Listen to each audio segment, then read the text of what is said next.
बिस्मिल्लाहिर्रहमानिर्रहीम अस्सलाम वालेकुम। प्रीवियस लेक्चर में हम लोगों ने chapter number 6 discounted cash flows में एन्युइटीज को डिस्कस किया और एन्युइटी में हम लोगों ने इसके बेसिक कॉन्सेप्ट्स को देखा कि हमारे पास एन्युइटी की दो टाइप्स हैं, ordinary annuity and annuity due. उसके लिए हम लोगों ने फ्यूचर वैल्यू को फाइंड करना, प्रिंसिपल अमाउंट को फाइंड करना और साथ में इंटरेस्ट की अमाउंट को फाइंड करने के फार्मूला डिस्कस कर लिए थे। और आज एक छोटा सा कॉन्सेप्ट पहले हम लोग पढ़ेंगे और उसके बाद हम लोगों चले जाएंगे प्रैक्टिस क्वेश्चन की तरफ, जो आप लोगों की होम असाइनमेंट थी फर्स्ट 50 एमसीक्यूज। तो हम लोग फिर उनकी डिस्कशन की तरफ चले जाएंगे। एन्युइटी में आप लोग देखें तो हम लोगों ने इसकी तीन प्रॉपर्टीज की बात की थी कि एक तो हमारे पास सीक्वेंस ऑफ पेमेंट्स होता है, इन पेमेंट्स की अमाउंट इक्वल होती है और इनके दरमियान जो टाइम इंटरवल होता है वो भी सेम रहता है। और एन्युइटी की एक और प्रॉपर्टी है कि एन्युइटी में टाइम डिफाइंड होता है कि ये जो रेंटल्स आपने पे करनी है, जो इंस्टॉलमेंट्स आपने पे करनी है, वो स्पेसिफिक टाइम तक के लिए पे करनी है।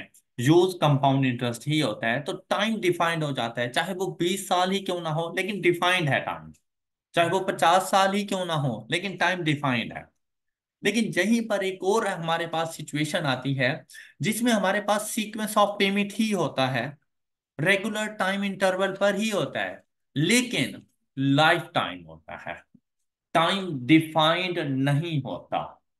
ऐसी सिचुएशन को हम लोग एन्युइटी नहीं कहते, हालांकि बाकी एन्युइटी की सारी प्रॉपर्टीज उसमें पूरी हो रही होती है, लेकिन सिर्फ फर्क क्या आता है कि एन्युइटी में टाइम डिफाइंड है और जो अब कॉन्सेप्ट हम लोग पढ़ने जा रहे हैं उसमें टाइम इन्फिनिटी होता है, अनडिफाइंड होता है। तो उसको हम लोग एन्युइटी नहीं कहेंगे, उसको हम लोग कहते रहते हैं परपेचुटी।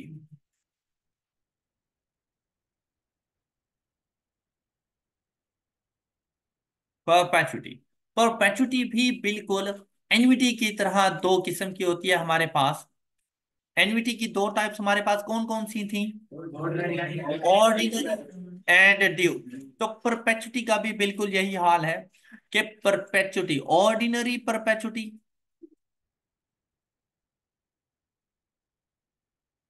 And perpetuity due.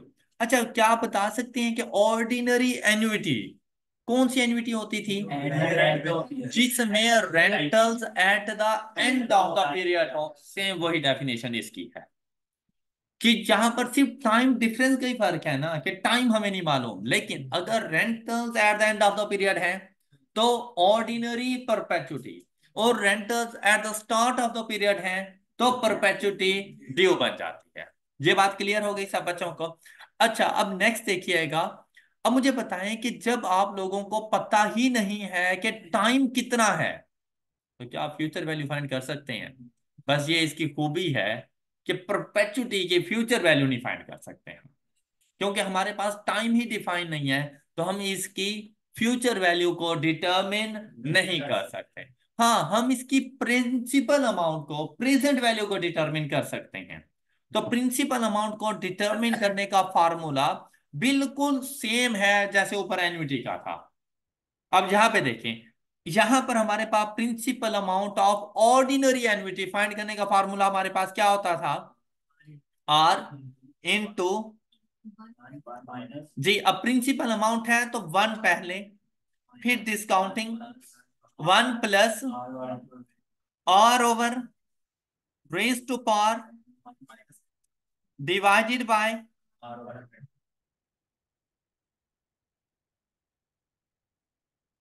ये बात क्लियर है? बेटा ये एन तो आपको उस टाइम पर पता होगा ना जब टाइम डिफाइन होगा। जब टाइम डिफाइन ही नहीं है तो यहां पर एन रिप्लेस हो जाएगा हमारे पास इंफिनिटी के साथ।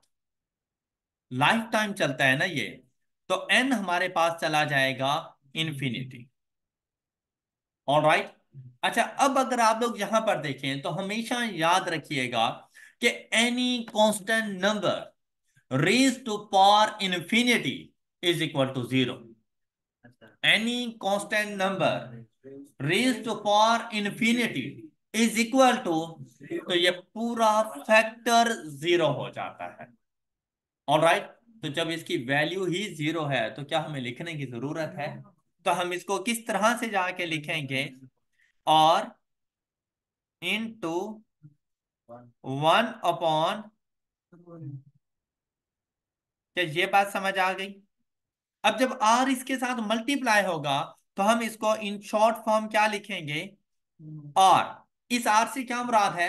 Amount of rental divided by R over M. और आर ओवर एम से क्या मुराद है? Periodic rate. मींस दैट कि जब आप लोगों ने ऑर्डिनरी परपेचुटी की प्रिंसिपल अमाउंट फाइंड करनी हो तो अमाउंट ऑफ रेंटल को सिंपली डिवाइड कर दो पीरियोडिक रेट के साथ, तो आपके पास प्रिंसिपल अमाउंट आ जाएगी। क्लियर? ऊपर वाले फार्मूला जस्ट आपको नॉलेज देने के लिए थे। जो फार्मूला आपने यूज करना है वो आपके पास ये वाला है, इसको यूज करना है। जब भी अब परपेचुटी की बात आएगी उसकी प्रिंसिपल अमाउंट को फाइंड करना, तो आपने इस फार्मूले के ऊपर फोकस करना है। कोई इशू किसी को? अच्छा, नेक्स्ट मेरी बात सुने। अब अगर हम लोग ड्यू की बात करें तो भाई ऑर्डिनरी और ड्यू के फार्मूले में क्या डिफरेंस आता था? एक एक कंपाउंडिंग फैक्टर मल्टीप्लाई हो जाता था ऑर्डिनरी के प्रिंसिपल अमाउंट के साथ, ऐसे ही था ना? तो देखिए, अगर मैंने principal amount of due perpetuity find करना हो तो मेरे पास सबसे पहले तो ये वाला फार्मूला आ जाएगा, और अपॉन, और इसको मल्टीप्लाई कर देंगे। बेसिक रूल हमारा ये है। किसी को कोई एतराज? अब इसको ना जरा सिंप्लीफाई करते हैं। जैसे ही मैंने इसको इसके साथ 1 के साथ मल्टीप्लाई किया, ये फैक्टर एज इट इज आ जाएगा, और अपॉन और ओवर प्लस। और जब इस फैक्टर को मैंने और ओवर एम से मल्टीप्लाई किया तो पीरियोडिक रेट से कैंसिल हो गया। तो हमारे पास क्या आ जाएगा?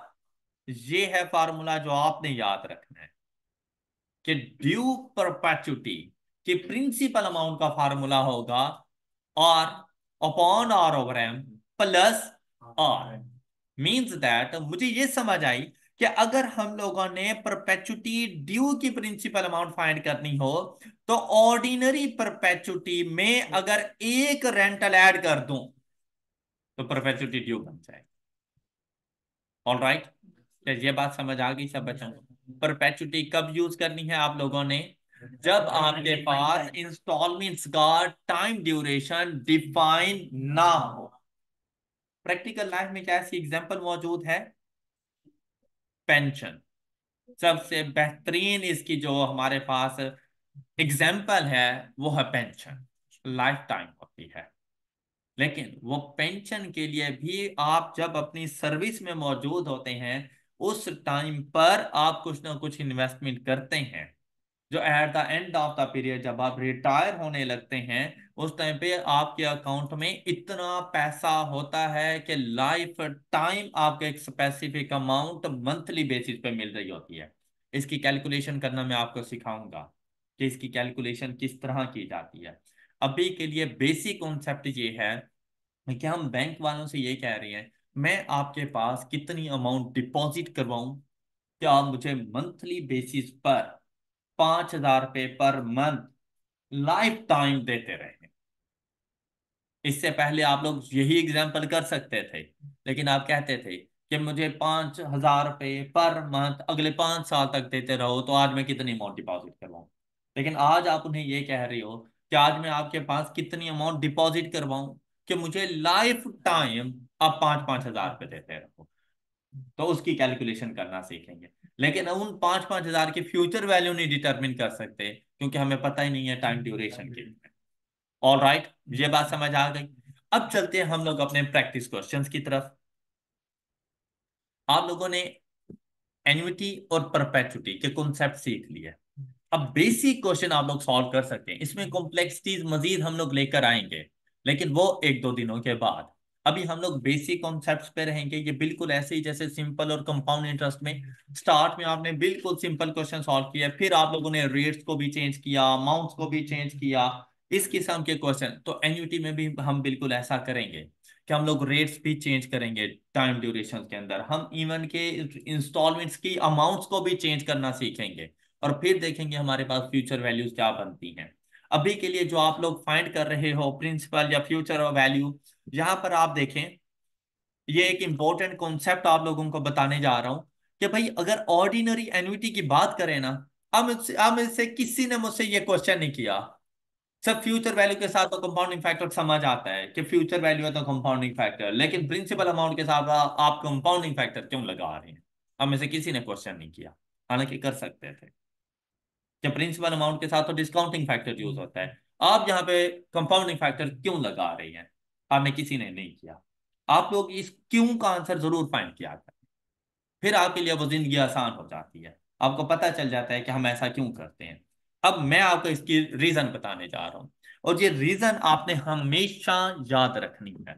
बाद में आपको ना ऑर्डिनरी है या ड्यू है, आपको इस बात की टेंशन नहीं रहेगी।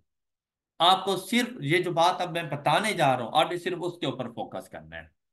हमेशा याद रखना, ऑर्डिनरी एन्युटी के अंदर प्रिंसिपल अमाउंट फर्स्ट रेंटल से वन टाइम ड्यूरेशन पहले की वैल्यू होती है।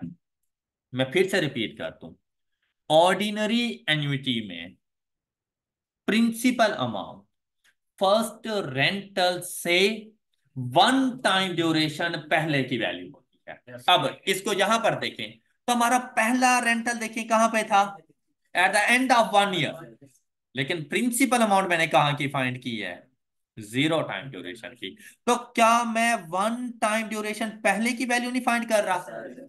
ये ऑर्डिनरी एन्युटी का फार्मूला जब भी आप अप्लाई करोगे, हमेशा उसकी प्रिंसिपल अमाउंट जिस दिन पहला रेंटल पे किया उससे एक टाइम ड्यूरेशन पहले की वैल्यू होगी, उस टाइम की वैल्यू नहीं होगी। Yes sir. ओके, ये बात समझ आ गई आप लोगों को? तो ऐसे ही था ना यहां पर भी। अच्छा, ये टाइम ड्यूरेशन मैंने बोला है, मैंने 1 साल नहीं बोला।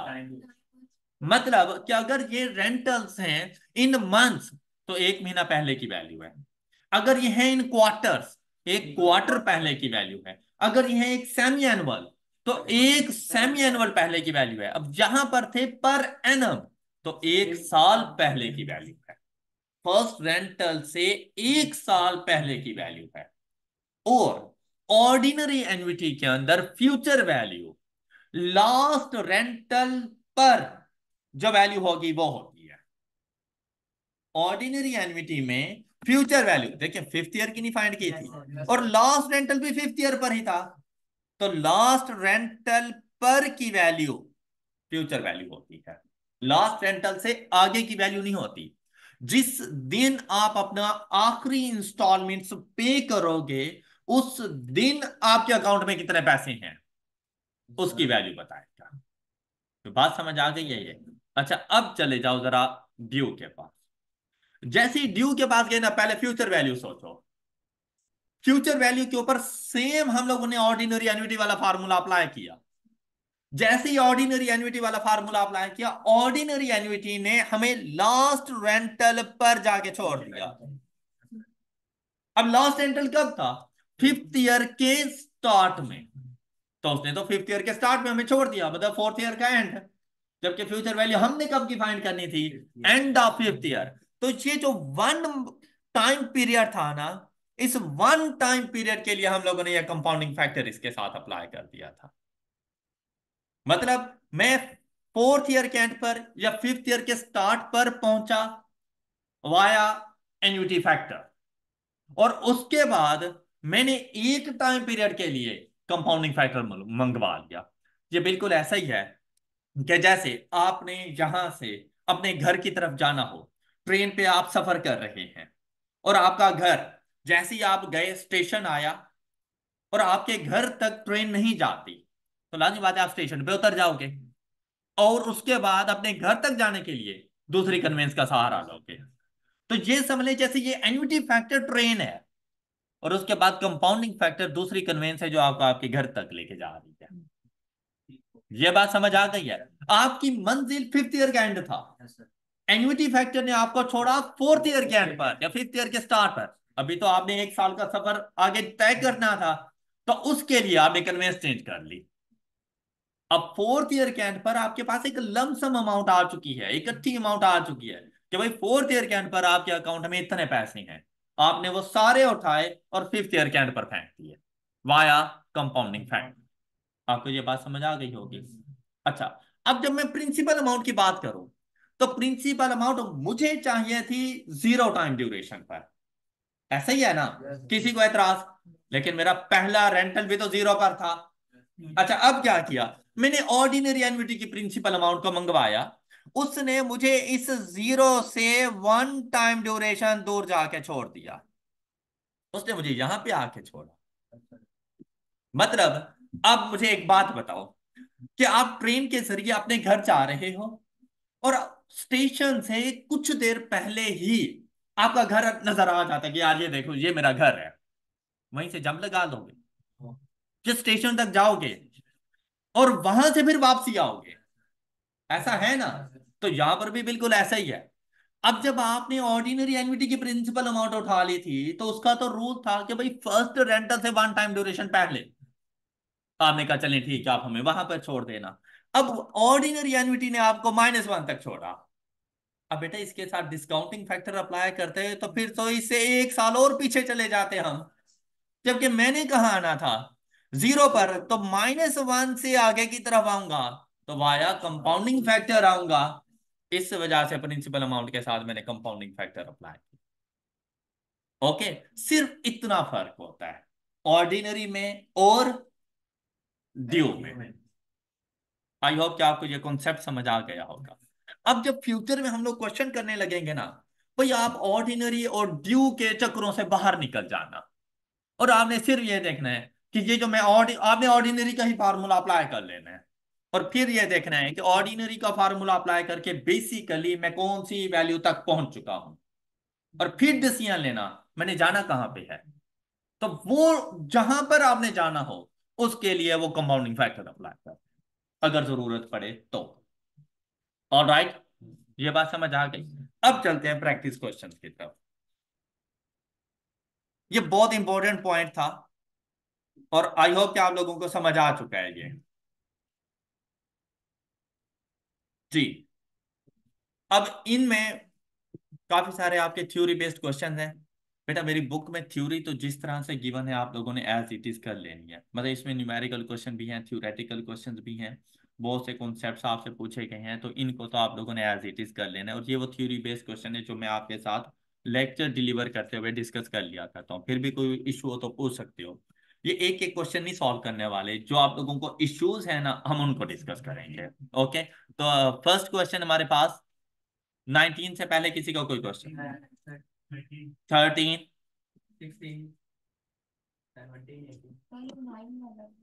9। अच्छा देखें, to increase a given present value the discounted rate should be adjust. अच्छा अब बेटा बात सुनिएगा, discounted rate, compounding rate, growth rate, ये रेट वो रेट कोई फर्क नहीं पड़ता, मतलब आर की वैल्यू है। अब यहां पर डिस्काउंटेड रेट इसलिए उसने बोला है कि प्रिंसिपल अमाउंट के लिए जो रेट यूज किया जाता है, जो फैक्टर होता है वो डिस्काउंटिंग फैक्टर होता है, तो उसमें जो रेट अप्लाई होता है वो डिस्काउंटिंग रेट हम उसे कह देते हैं। फ्यूचर वैल्यू फाइंड करने के लिए कंपाउंडिंग फैक्टर का सहारा लेते हैं, तो उसमें जो रेट अप्लाई होता है उसे कंपाउंडिंग फैक्टर कहते देते हैं, ग्रोथ रेट कह देते हैं। और राइट, उससे कोई फर्क नहीं पड़ता। फिर मैंने आपको एक बात बताई थी प्रीवियस लेक्चर्स में ही कि बेटा रेट ऑफ इंटरेस्ट और फ्यूचर वैल्यू के दरमियान डायरेक्ट रिलेशनशिप है, जबकि रेट ऑफ इंटरेस्ट और प्रिंसिपल वैल्यू, प्रेजेंट वैल्यू के दरमियान इनवर्स रिलेशनशिप है। तो अगर यहां पर उसने कहा to increase a given present value, तो प्रेजेंट वैल्यू को अगर इंक्रीज करना है तो रेट ऑफ इंटरेस्ट को डिक्रीज करना पड़ेगा। ऑलराइट, तो ये डाउनवर्ड आ जाएगा यहां पर। और अगर इसका उलट होता to decrease a present value, तो डिस्काउंटेड रेट को अपवर्ड मूव कर जाता। क्लियर? फिर हमारे पास यहां पर देखिए एक ना सिनेरियो, ये जिस तरह से मैंने क्वेश्चन सॉल्व किया था बिल्कुल वैसा ही हमारे पास एक सिनेरियो बना हुआ है। और उसके मुताबिक आपसे पूछा गया है कि ये क्या चीज है। देखो कहते हैं स्टडी, मतलब ये वो कॉन्सेप्ट्स हैं जो आम रूटीन से ना बिल्कुल हटकर क्वेश्चंस हैं, क्या जहां पर आप लोगों की बेस बिल्कुल तैयार हो रही होती है, क्या आपको पता चले what is ordinary, what is due, what is annuity and what is perpetuity. इन चीजों का पता चले आप लोगों को। कहते study the timeline and accompanying 5 period cash flows pattern below. अब देखें, फर्स्ट ईयर का एंड जीरो पर कोई वैल्यू नहीं है, तो मतलब immediately now at the start of the period मैं नहीं पे कर रहा।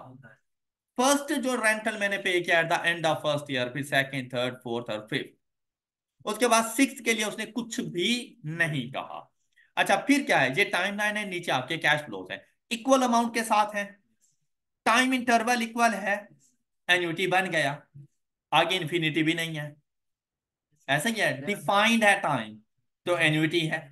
अब यहां पे क्या कहता है, कहते हैं the present value of the fifth 5 period annuity shown about as of point A is the present value of a 5 period dash, whereas the future value of the same annuity as of point B is the future value of a 5 period dash। अच्छा, अब हमने यहां पर बताना था कि कौन सी annuity है, तो एन्युटी ऑर्डिनरी है या ड्यू है।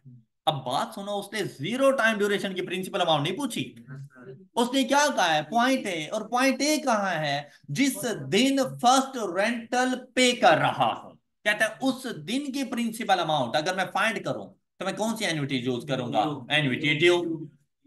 फिर उसने ये कहा है कि पॉइंट बी मेरी फ्यूचर वैल्यू है, और अगर मैं उस दिन की फ्यूचर वैल्यू फाइंड करूं तो मैं कौन सी एन्युटी यूज करूंगा, ऑर्डिनरी।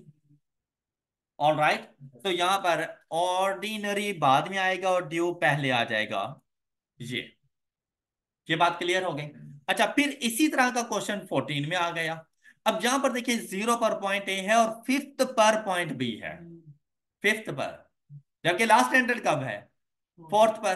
तो कहता है the present value of the fifth period annuity shown above as of point A is the present value of 5 period। हाँ जी, A जीरो टाइम ड्यूरेशन, तो और ये एन्युटी ड्यू, क्योंकि फर्स्ट रेंटल पर प्रिंसिपल अमाउंट हमारे पास आ रही है।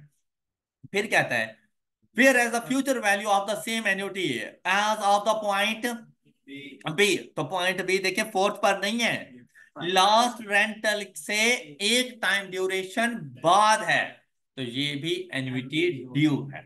तो दोनों में एन्युटी ड्यू का वर्ड आ जाता था जी। ऑल राइट जी, नेक्स्ट क्वेश्चन कौन सा बोला गया था जी, 15 16। अच्छा यहां पर देखें, ये आपके पास आ जाता है present value interest factor, PVIF, future value interest factor. बेटा यहां पर मुराद होता है, प्रेजेंट वैल्यू इंटरेस्ट फैक्टर से मुराद होता है वो जो कंपाउंड इंटरेस्ट में प्रिंसिपल अमाउंट फाइंड करने का फार्मूला, मतलब 1 + R/M raise to power -T/n। ये है आपके पास प्रेजेंट वैल्यू इंटरेस्ट फैक्टर, और फ्यूचर वैल्यू के लिए 1 + R/M raise to power T/m, ये है future value interest factor. All right, और ये जो आपके पास है ना principal amount present value interest factor of annuity, ये एन्युटी के लिए जो प्रिंसिपल अमाउंट का फैक्टर यूज करते थे, ये देखें ये वाला, ये आर के बाद ये पूरा फैक्टर, ये प्रेजेंट वैल्यू एन्युटी फैक्टर है, और ये आर के बाद पूरा factor future value annuity factor है आपके पास। क्लियर हो गई ये बात। अच्छा अभी इसने पूछा क्या आपसे, कहते हैं where n is equal to 1 this interest factor equals 1 for any positive rate of interest. अगर एन की वैल्यू को हम लोग 1 कर दें, मतलब टाइम पे फिर फैक्टर हमारे पास 1 हो, तो कहते हैं this interest factor equals 1 for any positive rate of interest. जी, पॉजिटिव कोई भी हमारे पास रेट ऑफ इंटरेस्ट वगैरह हो, एन की वैल्यू हमारे पास अगर 1 हो, तो यहां पर हम कौन सा फैक्टर अप्लाई करेंगे, तो कौन सा आ जाएगा, future value interest factor of annuity. और यहाँ 17 में अगर यहाँ पर देखें तो ये वाला हमारे पास पॉजिटिव पावर है, तो future value interest factor. Alright, यहाँ पर बनेगा ये future value interest factor of annuity, और यहाँ पर क्या बनेगा, इसकी वजह से future value of interest factor FVIF। इसी तरह 5 year annuity due, 5 year annuity due, तो एंड पे कंपाउंडिंग फैक्टर भी लगना है। और उसके बाद देखो, has periodic cash flows of. अब जब ईच का वर्ड आता है ना, तो यहां से पता चलता है कि ये हमारी इंस्टॉलमेंट्स हैं, ये हमारे रेंटल्स हैं, और ये आपके पास आर की वैल्यू है हर साल की। If the interest rate is 8%, the future value of this annuity is closest to which of the following equation. तो देखो, ये आ गई आर की वैल्यू। अच्छा, अब हम लोगों ने फ्यूचर वैल्यू फाइंड करनी है, तो मेरे फ्यूचर वैल्यू एन्युटी फैक्टर जाके अप्लाई करूंगा। तो इसने आगे लिख दिया फ्यूचर वैल्यू एन्युटी फैक्टर ये एट 8%। अब कितने अरसे के लिए है, 5 ईयर्स, तो भाई 5 ईयर ही टाइम पीरियड आएगा, लेकिन ए नहीं आएगा, क्योंकि ये ऑर्डिनरी का बन रहा है। ओके, उसने कहा था ये मेरे पास ड्यू, ड्यू है, तो 1 + R भी तो साथ में आना है। 1 + 8% मतलब 1.08, और उसके ऊपर पावर 1 ही रहनी है, क्योंकि हमने कहा था एक कंपाउंडिंग फैक्टर, तो पावर 5 या इस तरह से कुछ नहीं कर देनी। तो हमारे पास 4 वाला आंसर तो वैसे ही नहीं बनेगा। और यहां पर देखें, हमारे पास इन दोनों में से ये देखें +100 नहीं आना, मेरे पास ये वाला आंसर आ जाए। ऑलराइट, तो जरूरी नहीं कि आपके पास वो एज इट इज वैल्यू ही पूछे, तो ये पूरा फार्मूला भी आपसे पूछ सकता है। Present value annuity factor at 8% for 5 periods multiplied by 1 + R 1.08। बेटा 17 वाला तो सिंपल था, ये फ्यूचर वैल्यू का फार्मूला है ना ये। तो एन मीन्स T × M, कोई फर्क नहीं पड़ता। एन से मुराद हमारा वही टाइम ड्यूरेशन ही होता है।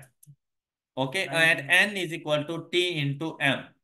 ये एन्युटी का फैक्टर नहीं है, और पॉजिटिव पावर की वजह से फ्यूचर वैल्यू इंटरेस्ट फैक्टर है। अच्छा जी, अब 19 बिल्कुल ऐसे ही है जैसे ऊपर वाला क्वेश्चन हम लोगों ने किया है। 5 ईयर्स हमारे पास एन्युटी ड्यू मौजूद है, 100 रुपीज है, if the interest rate is 8%। Difference क्या है दोनों में? अच्छा, यहाँ पर अब प्रिंसिपल अमाउंट आ गया, ऊपर फ्यूचर वैल्यू थी, यहाँ पे तो 100 तो एज इट इज आ जाएगा, ठीक है। अब अच्छा, इसने कहा E&C, ये तो नहीं हो सकता, प्लस। अच्छा, 1 minute, present value of annuity factor at 8% for. अच्छा देखिए, 5 साल है तो फॉर 5 पीरियड ही आना है। Okay, for 5 period. अच्छा, बात सुनिएगा यहाँ पर, इनटू 1.08, ये बात बिल्कुल सही है। अच्छा, इसी तरह से अब देखें बेटा, अगर एन्युटी ड्यू है, आपने प्रिंसिपल अमाउंट फाइंड करनी है, और पहली इंस्टॉलमेंट ही 0 टाइम ड्यूरेशन पर है, क्या आप उसके ऊपर किसी किस्म का इंटरेस्ट चार्ज करोगे? क्या आप उसके ऊपर किसी किस्म का इंटरेस्ट चार्ज करोगे? इसीलिए उसने 100 को ऐड कर दिया। मतलब जैसे हम लोगों ने अभी ये लिखा था, ये देखें, मैं जरा ये टाइम लाइन से आपको ये बताता हूँ।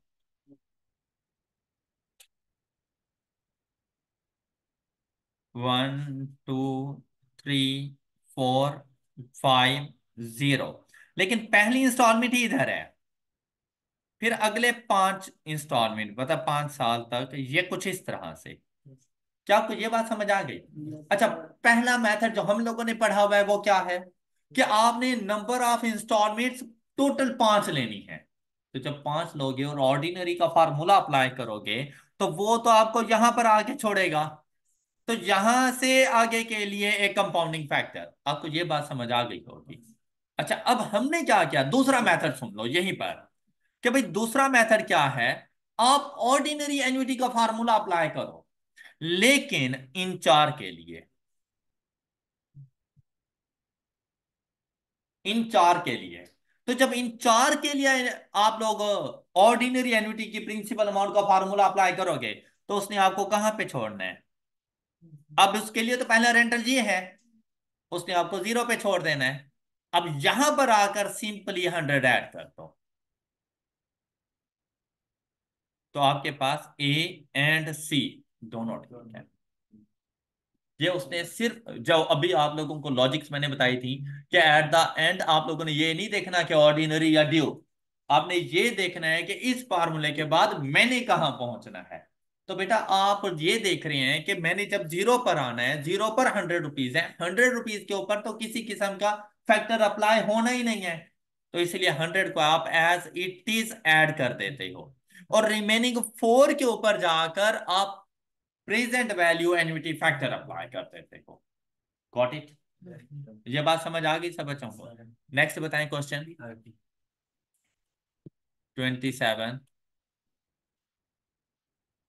Present value of an annuity of rupees 5,000 to be received at the end of each of the next 6 months for each of the next 6 months for 6 years at a rate of annual rate would be. अच्छा, अब जब compounding ना बताई जाए तो same compounding होती है जो हमारी रेंटल्स के साथ है। All right. अच्छा, अब क्या हुआ, ये रेंटल्स की वैल्यू है, आर की वैल्यू हमने बताना क्या है,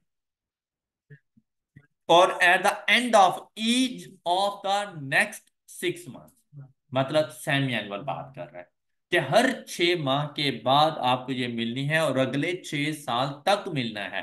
तो इसके लिए हम लोग अप्लाई करेंगे 5,000 into 1 - 1 + 4% by raise to power -6 × 2।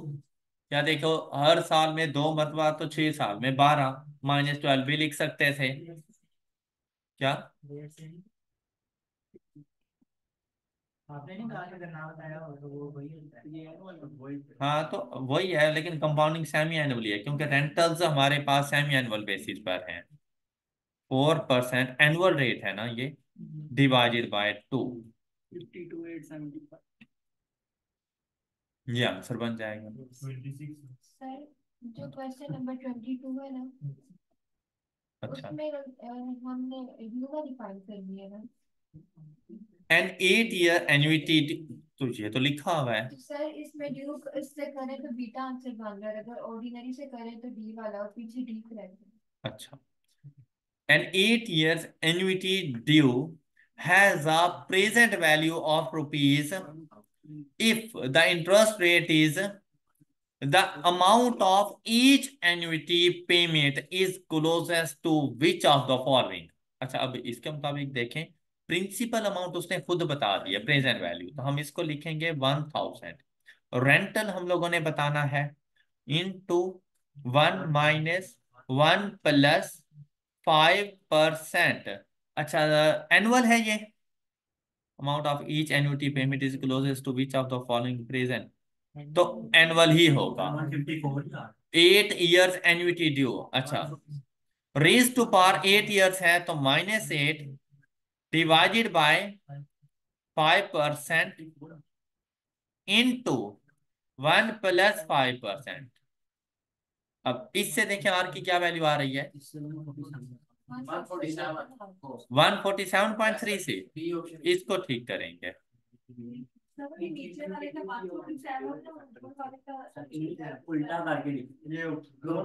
NVT जो है प्रेजेंट वैल्यू 1000,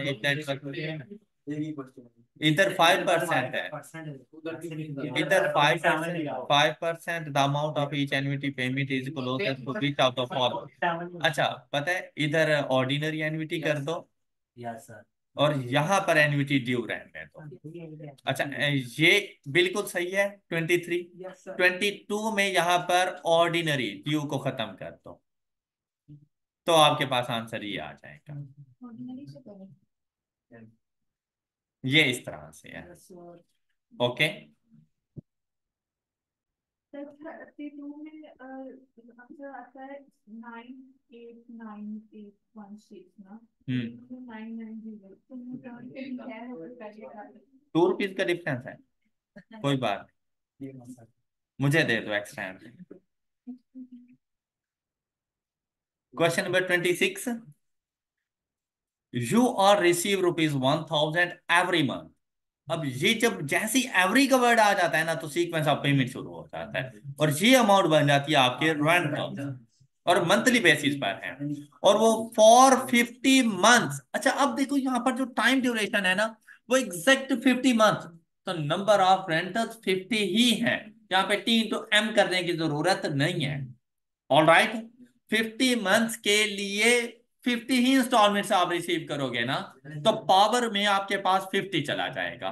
फिर आपके पास वैल्यू आती है, यू और your rate of discount is 0.6 per month.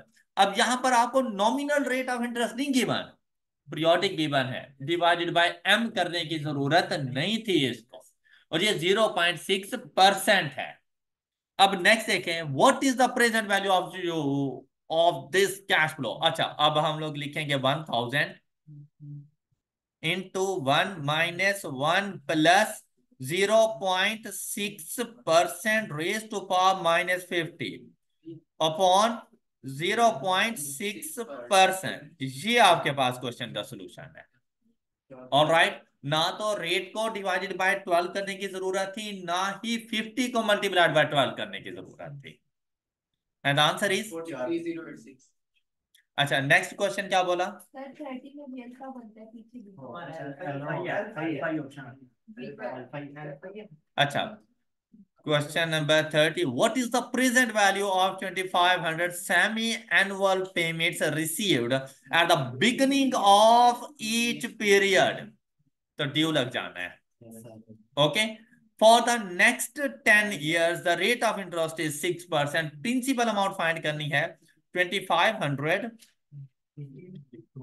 1 - 1 + 6% question silent जी, सेमी एनुअल है ना? क्वेश्चन साइलेंट हो तो rate of interest per annum और कंपाउंडिंग वैसी होगी जैसे रेंटल्स हैं। ऑल राइट, अगर कुछ डिफरेंस हुआ तो वो आपको खुद बताएगा। सेमी एनुअल पेमेंट थी, इसलिए रेट ऑफ इंटरेस्ट को कंपाउंडिंग सेमी एनुअल कंसीडर किया हम लोगों ने, और पावर में चले जाएंगे -10 × 2 divided by 6% by 2, 1 + 6% by 2, and the value is A option. And question number 32, find the present value of an annuity of 1,000 at the end of each year for 14 years, 5% per annum compounding annually। तो इसकी जब आप लोगों ने principal amount को find करना हो, तो उसके लिए रेंटल्स की अमाउंट आपके पास आ गई 1,000 into 1 - 1 + 5% raised to power -14 upon 5%, and the value is 9898.64। तो वो थोड़ा बहुत राउंड ऑफ करके 9,900 हम लोगों ने लिख दिया। ऑल राइट,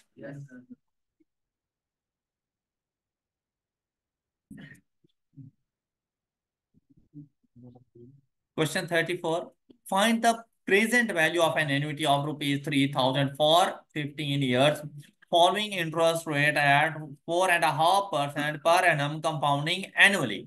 अच्छा, अब यहां पर ना, इससे पता चल गया कि ये जो रेंटल्स हैं ये पर एनम है। ओके, अब यहां पर देखें, 15 years हैं, तो मेरे पास एन की वैल्यू भी 15 जाके बनेगी। तो इस क्वेश्चन को सॉल्व करने के लिए 3,000 इंटू 1 - 1 + 4.5% जी, raise to power minus divided by 4.5%। अच्छा, और कुछ नहीं था तो ऑर्डिनरी 32218, 32218, मतलब वो राउंड ऑफ करके 20 बन गया। ऑलराइट। अच्छा यहाँ पे बात सुनो, अगर मैं इसको ये 3000 कैंसिल करूं, तो ये है डिस्काउंटिंग फैक्टर की value at the rate of 4.5% for 15 years. अब बुक में क्या होता रहता है कि हम लोग इस पूरी वैल्यू के साथ मल्टीप्लाई करते हैं। बुक में क्या होता रहता है कि वो इन्होंने लेनी होती है वैल्यू 10.7395, 10.7395, 3 डेसिमल या 4 decimal places, multiplied by 3000 is equal to, तो थोड़ा बहुत तो डिफरेंस आता है वैल्यूज के अंदर। तो ये 1 रुपी 2 रुपीज के डिफरेंस कोई डिफरेंस नहीं है फाइनेंस के अंदर। मतलब आपको वैल्यूज इतनी क्लोज क्लोज नहीं मिलेंगी कि पॉइंट्स के बाद कोई डिफरेंस हो ऑप्शंस में, ऐसा कुछ नहीं होता। तो जो क्लोज आंसर हो उसको आप लोगों ने टिक कर देना होता है। तो ये आंसर आपका ठीक हो गया। And the next question is question 40। Assume you are to receive a 20 years annuity with annual payment of rupees 50। तो एन की वैल्यू 20 ही होगी, एनुअल पेमेंट 50, तो ये आपके पास आर की वैल्यू है, कैपिटल आर की वैल्यू है, ऐसे ही है ना। The first payment will be received at the end of year 1 and the last payment will be received at the year of 20। तो बेटा बेसिकली उसने कहा ऑर्डिनरी, ओके, लेकिन सिर्फ अपने अल्फाज को उसने चेंज कर दिया। फिर you will invest each payment in an account that page 10%, what will be the value in your account eight the end of, क्या बात है। अब देखो, आप लोग जो इन्वेस्टमेंट कर रहे हैं ना वो 20 ईयर्स तक करते हैं, लेकिन eight the end of 20 year आपने अकाउंट में से पैसे विड्रॉ नहीं किए है, वो वैसे ही रहने दी है। और 20 से लेके 30 ईयर्स तक आपकी एन्युटी कोई नहीं है, लेकिन उसके ऊपर इंटरेस्ट मिलना है जो अमाउंट आपके पास मौजूद है। अब इसको ना टू पार्ट्स में आपने डिवाइड करना था। ये देखिए कुछ इस तरह से कि फर्स्ट 20 ईयर्स, 0 से 20 ईयर्स, ये चलना था एन्युटी, और 20 से 30 ईयर्स आपने अमाउंट की करनी थी कंपाउंडिंग। सबसे पहले आप इसको लेकर जाते इधर, सबसे पहले आप इसे eight the end of 20 years through annuity factor आप इसको लेकर जाते, और ये वैल्यू आपके पास आ जाती है कुछ इस तरह से। कैलकुलेटर पे ही सॉल्व कर लेते हैं। 50 कंपाउंडिंग फैक्टर अप्लाई करेंगे 1 plus, and rate of interest is 10%, 10% raise to power 20। अब यहां पावर हमेशा आपकी नंबर ऑफ इंस्टॉलमेंट्स होता है, तो 20 ईयर्स में 20 इंस्टॉलमेंट्स हैं आपके पास, तो इसीलिए हम लोगों ने 20 लिखा। अभी हम इसको सिर्फ और सिर्फ 20 तक लेकर जाएंगे, क्योंकि 20 तक एन्युटी है, 20 के बाद एन्युटी नहीं है। मतलब वो जो रेलवे स्टेशन है वो आपके घर तक नहीं जा रहा, वो शहर तक है, तो शहर तक पहले जाओ। तो इसको हम पहले उस शहर तक लेकर जाएंगे। अब यहां पर देखें, -1 डिवाइडेड बाय 10%। अब ये जो फैक्टर आप अप्लाई करेंगे और जो भी वैल्यू आपके पास आ जाएगी, ऑलराइट, वो है आपके अकाउंट में eight the end of 20 year. या तो निकलवा लो, लेकिन आपने नहीं निकलवाए। आपने वो डिपॉजिट कब लेना है? Eight the end of 30 year, मतलब 10 साल मजीद इन्वेस्ट करना है, तो क्या उसके ऊपर इंटरेस्ट नहीं लोगे? अच्छा, अब कितने अरसे के लिए आगे जाना है? अब वन कंपाउंडिंग फैक्टर नहीं लगेगा। अब आप ऐसे समझो जैसे ये सारी की सारी फ्यूचर की वैल्यू है, और इसके ऊपर सिंपली कंपाउंडिंग फैक्टर अप्लाई कर दो फॉर नेक्स्ट 10 ईयर्स। तो ये आ जाएगा 1 + 10% रेज टू पावर 10। ऑलराइट, क्योंकि अब इसको हमने 1 साल या एक टाइम पीरियड आगे नहीं लेके जाना था, अब हमने इसको 10 साल आगे लेकर जाना था, तो पावर अब 10 आ जाएगी। क्लियर? इज इक्वल टू 7427.83 अगले 10 साल के लिए इसको कंपाउंडिंग फैक्टर। मतलब इसको प्रेजेंट वैल्यू कंसीडर करेंगे। हाँ जी, ये जो भी वैल्यू हमारे पास आई थी, चलिए मैं फैक्टर को ये जरा खत्म कर लूं। देखें, ये जो वैल्यू हमारे पास आई है ना, 2863, 0.75। बेटा ये 20 ईयर्स पर है। अब इसको प्रिंसिपल अमाउंट कंसीडर करो। अब अगले 10 साल एन्युटी नहीं है, कोई सीक्वेंस ऑफ पेमेंट नहीं है, तो फ्यूचर वैल्यू का फार्मूला अप्लाई किया, तो इसके ऊपर कंपाउंडिंग फैक्टर अप्लाई करके फ्यूचर वैल्यू डिटरमिन कर। ऑल राइट जी, नेक्स्ट क्वेश्चन। इक्विटी में भी 10% था तो इक्विटी एन्युटी एन्युटी पर भी 10% था, आगे भी 10% ही है। अगर चेंज होता तो हमें बता देता, अगर रेट चेंज होता तो फिर चेंज रेट के मुताबिक कंपाउंडिंग फैक्टर लग जाता। क्या अगर ऐसा हो सकता है जैसा आपने कहा कि अभी रेट ऑफ इंटरेस्ट सिर्फ एक गिवन है, तो एन्युटी के लिए भी 10%, कंपाउंडिंग के लिए भी 10%, लेकिन अगर चेंज होते तो आपको बता देता कि लास्ट के 10 ईयर्स का रेट ऑफ इंटरेस्ट 12% है, तो वो जो आखिरी कंपाउंडिंग फैक्टर है ना, वो अकॉर्डिंग टू 12% अप्लाई हो जाता, न्यू रेट के मुताबिक चला जाता। क्लियर जी, नेक्स्ट बताएं। 43 You are considering investment in zero coupon bond that sells rupees 250 at maturity in, it will be redeemed for rupees 1000. What approximate annual rate of growth does this present? हाँ जी, आप लोगों को investment करने का सोच रहे हैं, दैट सेल्स फॉर रुपीज, एक आपके पास बॉन्ड है जो कि 250 रुपीज में आपको मिल रहा है, eight maturity in 16 years it will be redeemed for rupees 1000. What approximate annual rate of growth does this represent? तो इसके ऊपर एनुअल रेट ऑफ ग्रोथ आपके पास क्या अप्लाई हो रहा है? इसमें किसी किस्म का एन्युटी का कोई फैक्टर नहीं मिल रहा आपको।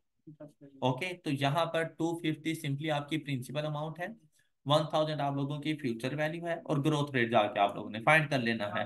तो जी, 9.0 future value is equal to principal amount into 1 और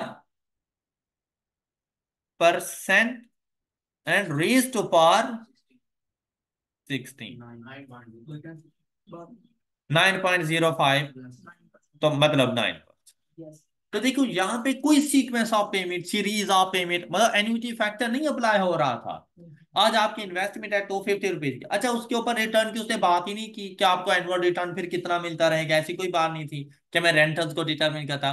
फिर ये कहता है कि अगर आज आप 250 रुपीज का ये लेंगे तो 16 साल के बाद ये आप 1000 रुपये का वापस कर देंगे, तो बताओ आपके ऊपर, आपको उस बॉन्ड के ऊपर कितना इंटरेस्ट मिलता है, कि उसका ग्रोथ रेट कितना है? तो हमने कहा 9%। ऑल राइट जी, 44। अच्छा 44 में ऐसे, for rupees 1000 you can purchase a 5 year ordinary annuity that will pay you a yearly payment of rupees. अब ये रेंटल्स की अमाउंट है, ये इसकी प्रिंसिपल अमाउंट है, और ये टाइम ड्यूरेशन है फॉर 5 years। ऑर्डिनरी एन्युटी है तो मतलब at the end of the period ही मुझे ये अमाउंट मिलेगी। लेकिन अगर यहाँ पर ना भी बताता तो बेटा ऐसा कोई रूल नहीं है कि मैं आज 1000 पे इन्वेस्ट करूं और उसी टाइम पे मुझे 263.8 रुपीज वो दे दें। तो लाजमी बात है मुझे रेंटल्स के लिए वेट करना पड़ेगा, at the end of the period मिलते हैं, तो ऑर्डिनरी में ही जाते हैं। The compound annual interest rate employed by this arrangement is close to 1000। अब यहाँ पे देखिए ये 1000 आपकी इन्वेस्टमेंट है, principal amount is equal to 263.8। अब ये प्रिंसिपल अमाउंट है तो 1 minus discounting factor 1 plus X% annual basis पे था, raise to power -5 divided by X%। Ordinary उसने खुद भी बोल दिया था इधर 10। क्लियर? तो ये बात मैंने आप लोगों से कल भी कही थी कि जरूरी नहीं हमेशा आपसे प्रिंसिपल या फ्यूचर वैल्यू पूछे, आपसे रेंटल्स की अमाउंट पूछी जा सकती है, आपसे नंबर ऑफ रेंटल्स पूछे जा सकते हैं, टाइम ड्यूरेशन पूछा जा सकता है। रेट ऑफ इंटरेस्ट आपसे पूछा जा सकता है, तो फार्मूलाज को चेंज करने की जरूरत नहीं होती। जो मिसिंग वैल्यू है वहां पे एक्सपुट करें। जी next,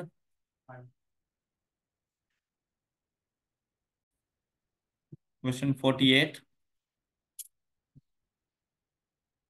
The present value of annuity of rupees 1000 for 11 years to begin with the maturity of a life insurance policy at the end of 4 years, interest at 5% per annum compounding annually is। अच्छा यहाँ पे बेटा twist पता है क्या है, कि आपके पास ना जो एन्युटी स्टार्ट हो रही है ना, वो फर्स्ट ईयर के एंड से नहीं हो रही, वो फोर्थ ईयर के एंड से हो रही है।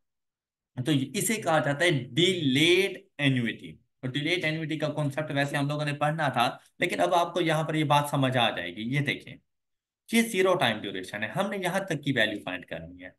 फिर यहां से आगे ये टोटल टाइम ड्यूरेशन, ये मौजूद है मेरे पास फोर्थ ईयर का एंड, एंड ऑफ ईयर 4। और एंड ऑफ ईयर 4 पर जाकर आपने पहली इंस्टॉलमेंट पे कर दी। ऑलराइट, उसके बाद आगे 11 इयर्स तक आप इंस्टॉलमेंट पे करते रहे। ऑलराइट, तो आगे चाहे जितना मर्जी टाइम था, हमें उससे कोई फर्क नहीं, लेकिन टोटल नंबर ऑफ रेंटल्स आपने कितने पे किए? 11। इन टोटल आप लोगों ने कितने रेंटल्स पे किए? फॉर 1000 फॉर 11 ईयर्स पे करना है, 4 साल के बाद 11 साल। ओके, मतलब टोटल 15 साल है। 4 साल के बाद 11 साल तक आपने ये रेंटल्स पे करने हैं। ये नहीं है कि 11 ईयर्स तक और स्टार्ट तो 7 नहीं, जो नंबर ऑफ रेंटल्स हैं वो 11 है आपके पास। ओके, अब यहां पर देखें, आप सबसे पहले इधर 1000 इंटू प्रिंसिपल अमाउंट फाइंड करनी है, तो 1 - 1 + 5%, 5% रेज टू पावर -11, 5%। अब यहां तक देखो तो मैंने ऑर्डिनरी एन्युटी का फार्मूला अप्लाई किया, ऐसा ही है ना। और ऑर्डिनरी एन्युटी हमें कहां पर लेकर आएगी? फर्स्ट रेंटल से एक टाइम ड्यूरेशन पहले यहां पर लेकर आई। अब मैंने इसको आगे 4 पे लेके जाना है क्या? कहां लेके जाना है? 0 पे। 0 पे लेके जाना है तो यहां से तो वापसी आऊंगा। अगर वापसी हूं तो कौन सा प्रोसेस होता है? Discounting factor. लेकिन डिस्काउंटिंग फैक्टर कितने अरसे के लिए? 3 साल के लिए। ऑल राइट, अब इसके साथ आपने डिस्काउंटिंग फैक्टर अप्लाई करना था, 1 + 5% for 3 years -3। Clear? And answer is 7175। ये इसका आंसर है। अब देखें, ऑर्डिनरी एन्युटी है या ड्यू एन्युटी है, जो भी है, अगर अमाउंट की मूवमेंट्स का आपको पता चल जाए ना, आगे फार्मूला कंप्लीट करना आपके लिए बहुत इजी होता है। कि आप ऑर्डिनरी एन्युटी का फार्मूला लगा के, चाहे फ्यूचर वैल्यू हो चाहे प्रिंसिपल हो, आप कहां तक पहुंच जाते हैं और आपने पहुंचना कहां था। तो अगली कन्वेंस आप लोग खुद सोचते हो कि अब मैंने आगे कैसे जाना है। तो ऑर्डिनरी एन्युटी का फार्मूला अप्लाई किया तो फोर्थ ईयर के एंड पर पहला रेंटल था, तो ऑर्डिनरी एन्युटी की प्रेजेंट वैल्यू ने मुझे थर्ड ईयर पे आके छोड़ा। तो थर्ड ईयर से मैंने वापसी 4 पे नहीं जाना, मैंने तो थर्ड ईयर से वापसी 0 पर आना है। तो अब क्या करूंगा? 3 इयर्स के लिए डिस्काउंटिंग फैक्टर अप्लाई करवा। क्लियर? आई होप कि अब ये सारे क्वेश्चन आप लोगों को समझ आ चुके होंगे। नेक्स्ट क्वेश्चन आप लोगों ने प्रैक्टिस कर लेने। अब आपने काफी सारी चीजें पढ़ ली हैं, इसमें से आप लोग नेक्स्ट क्वेश्चन सॉल्व कर सकते हैं। अच्छी खासी प्रैक्टिस करके आनी है आप लोगों ने। अपना बहुत सा ख्याल रखिएगा। अल्लाह हाफिज।